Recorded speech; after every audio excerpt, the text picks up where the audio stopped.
Tonight, the horrific case of 22-year-old Iowa man now charged in the killings of 3 women. One woman in her home while she was watching TV, 2 others, an aunt and her niece. They were about to go hiking. Tonight, police hear on why he says he did it. Here's Melissa Adam.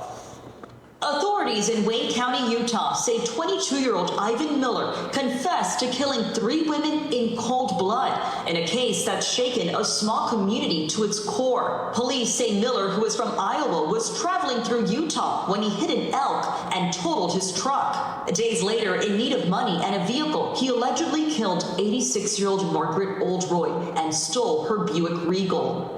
Telling police he shot her in the back of the head while she was sitting down watching television. But police say after stealing the Buick, he did not like the car and wanted to find a different vehicle.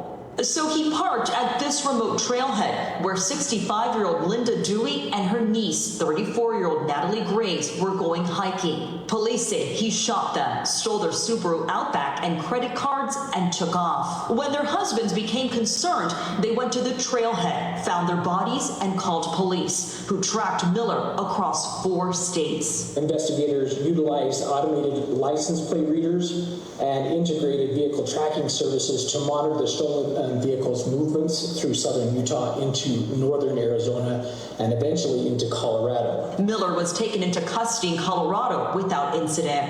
David, police haven't said exactly why he did this other than he needed a car. He's expected in court in May for his arraignment. David? All right, Melissa, thank you. Listen, man, I tell my friends all the time, you just gotta be careful. And unfortunately, in this situation, there was nothing that those women could have done differently. You have an 86-year-old woman in her home watching TV, murdered in cold blood. You have an auntie and a niece going to be active, going for a hike, 64 and 34 or something like that. And he just kills them in cold blood. Listen, men can be very dangerous beings. We can. And ladies, you have to, as much as it's within your power, be mindful of who you're around, the area you're in. And just remember, like, unfortunately, this is what life is. We're in a more civilized country, than other places for the most part. Like, we have, law enforcement, we have structure and order in place.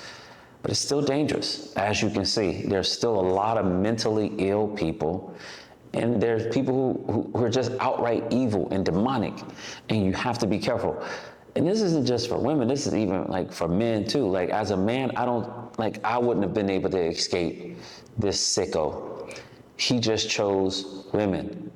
And I always say this, the most vulnerable people, especially when war and men are not, when war is going on and men are being chaotic, the most vulnerable are women and children.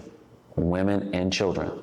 And we just have to do our best to protect women and to protect children. And there's some sick women out there too. So it's just sick people in general. So we have to be careful, but it's just nothing like a man, a sick man, an evil man, going out and murdering women in cold blood. The 86-year-old woman just watching TV. The other 2 going to go hiking, and their husbands have to come and find them in that way. I hate that they had to come and find their wives like that. I can't even fathom like what it would be like finding my friends or my family like that. We just got to do better. We have to. And see, unfortunately, like I said, there's nothing, like I'm solution oriented. There's nothing I can say that these women or any other woman could do differently. When someone's being sick, there's nothing you could do. Even as a man, like I said, I'm susceptible to this, but I try to do my best. I try to watch my back. I try to be vigilant when I'm walking to my car.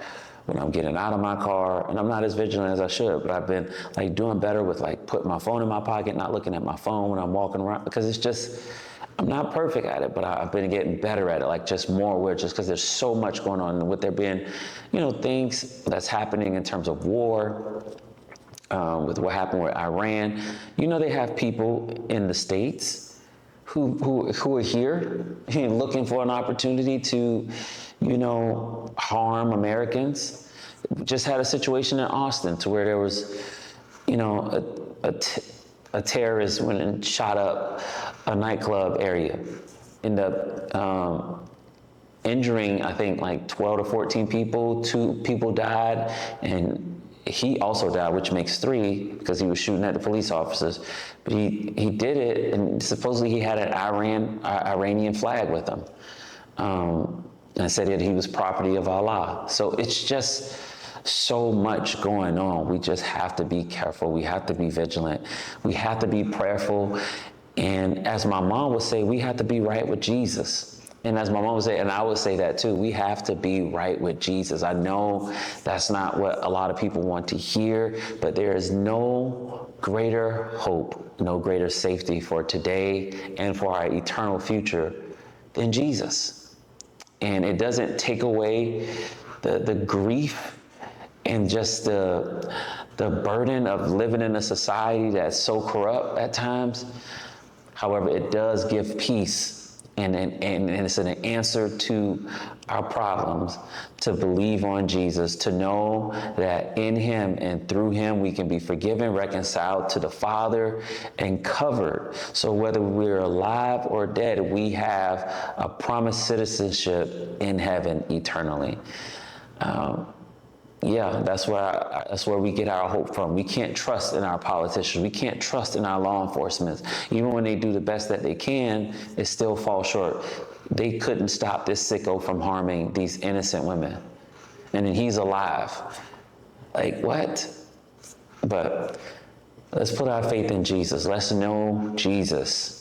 We don't know the day nor the hour that he's coming. We also don't know when, breath will leave our body. I just had another friend who lost their uncle to a heart attack. He was just doing well the day before. They just saw him. He was supposed to go to church with them the following day. Heart attack was gone. And just life is as a vapor. Let's keep these grieving families all over the world in our prayers.